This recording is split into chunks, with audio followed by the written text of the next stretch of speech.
Champions for Christ means training the younger generation to become the champions God created them to be.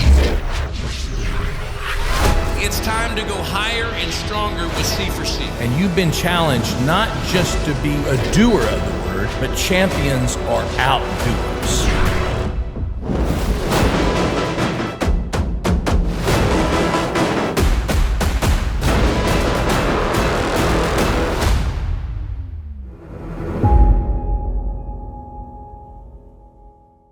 Hey, C4C Nation, welcome to C4C 365. I'm Coach Brim, Chip Brim, and this is my lovely wife, Candace Brim. Hello. And we are privileged and honored to coach and help and train. And that's what about, champions, it's all about training. Right. And we're going to talk about that, what makes a champion, and then get into something that the Lord showed Brother Hagin about what to do, and it's all going to be here. So tune in. You're going to love it. It's going to really, really, really, really, really help you. Yes. And so how we started out was champions are, here's the thing you got to know about champions, because God created you to be a champion. Right. We're created in His image. And so champions have certain attributes. Right. And, being a coach of champion teams, these are the attributes that I've written down, some of them. They're aggressive. They make things happen. Right. They create things. They don't wait. They make things happen. And they're not passive. Right. They're not waiting defensively. They're on the offense, meaning, and I thought, well, man, that would be good for Christians, that a lot of Christians just go through life, and then when an attack comes, then they deal with it. Then they deal with it. Yeah. They call whoever, but if you're going to have a champion mindset, even as a Christian, then you should put pressure on the opponent. Well, who's the opponent? Right. The enemy. The enemy. The devil. Not your neighbor. Not your wife. Yeah, or your husband. Right. Not each other. But but the enemy. Right. And he's been harassing me long enough. It's time we start harassing him. Yeah. So, man, that's a thought. Think about that. Harassing the devil. Have you harassed the devil today? That's a good thought. Yeah. Well, how do you harass him?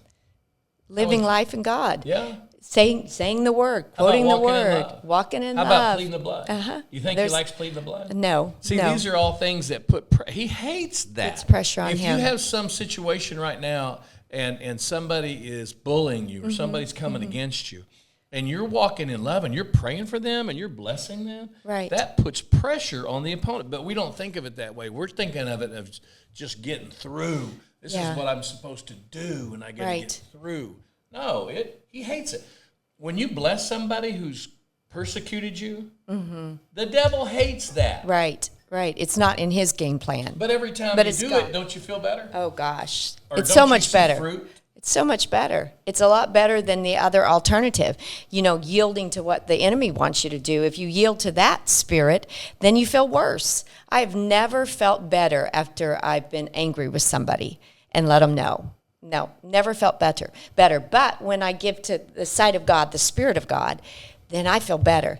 And God blesses us with that, don't you think? Well, that feel better is your spirit, man. Your spirit. And that's the peace of God. Yeah. Because you're doing the right thing. Yeah.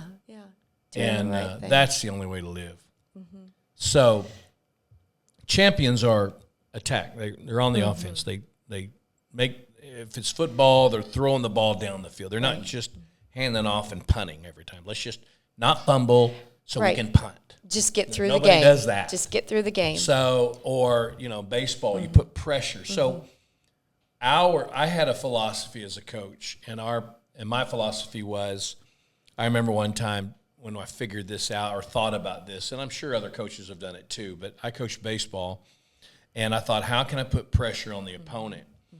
And in the game of baseball, you have bases, first base, second base, third base. So when you get on first base, you have an opportunity to steal second base. That means run and try to get that bag. Well, I always told my players, don't just get on that bag and expect that guy to hit you in. I want you to you now go to the next base. I mean, that's your job. You have still something to do.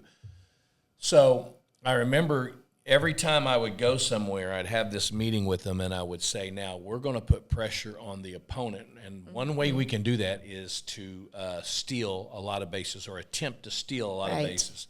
So I have found out that the average is about 3 per game that the catcher throws down and they attempt. And so we're gonna break that wide open. Steal more bases. Because I want to put pressure on the catcher, and I want to get a reputation. And I want to get a reputation, and so whenever we play a team, they've read the papers, they've seen the stats, and they're already under pressure before the game starts. So they're nervous, that type of deal. I said, that's what we're going to establish, okay? Right. And you could say we're going to write our own ticket. We're not just going to sit back and let some pitcher dominate us. And now this is going to get spiritual, so just hang in there. It's good. It's good. But, hang in there. So I had this philosophy, and so I told the players, I'm going to give you a green light. That means everybody can steal. Everybody can steal. Well, you'd think all of them would love that, And so I remember one particular time, and we will just call the guy's name Bubba, and that'll give you a good idea and picture in your mind of if he was fast or slow. Right. Yeah, big old boy. Big old boy. I don't know how many fast Bubbas there were, and I'm sure there are. But this guy, big guy, could hit the ball a mile, but he wasn't fast. He just wasn't blessed with speed. He just wasn't blessed to run.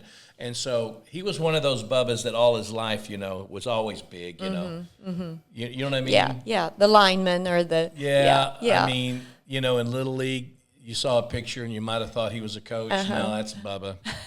Or in junior high, he had the first mustache. You know what I'm talking about? Yeah, that boy. Yeah. These guys are out there, and God bless Bubbas. We need Bubbas. Yeah, we love Bubbas. Yeah.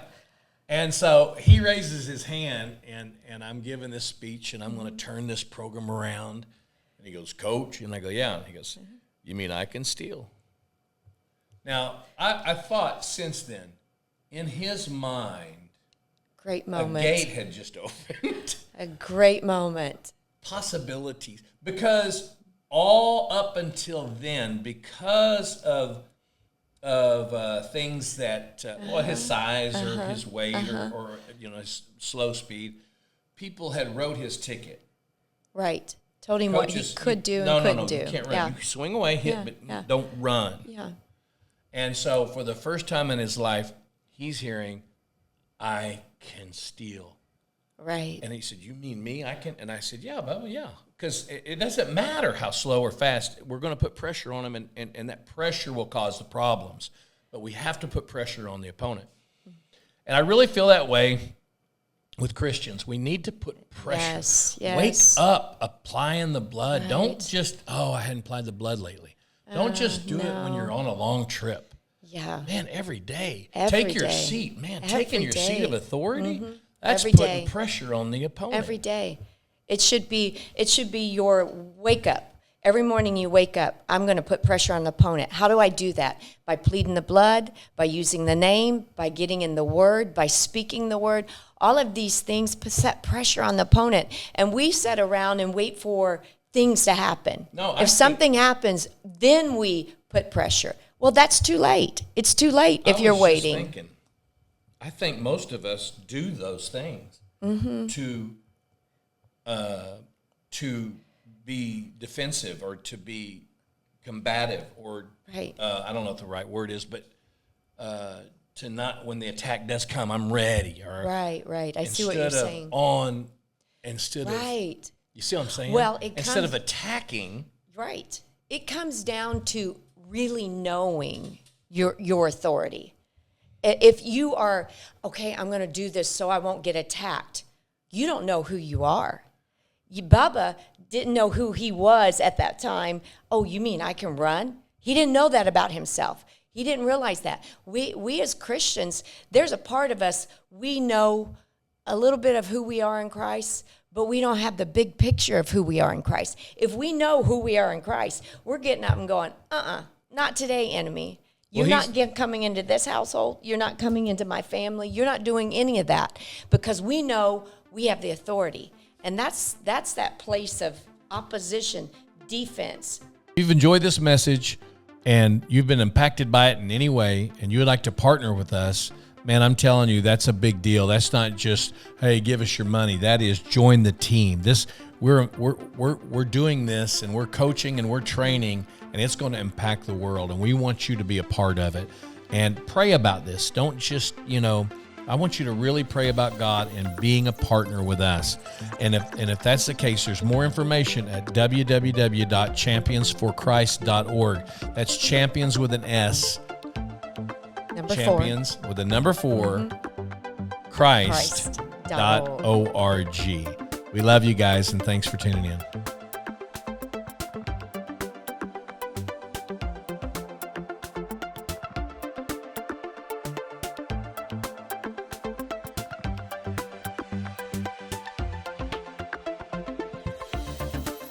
Thanks for tuning in today.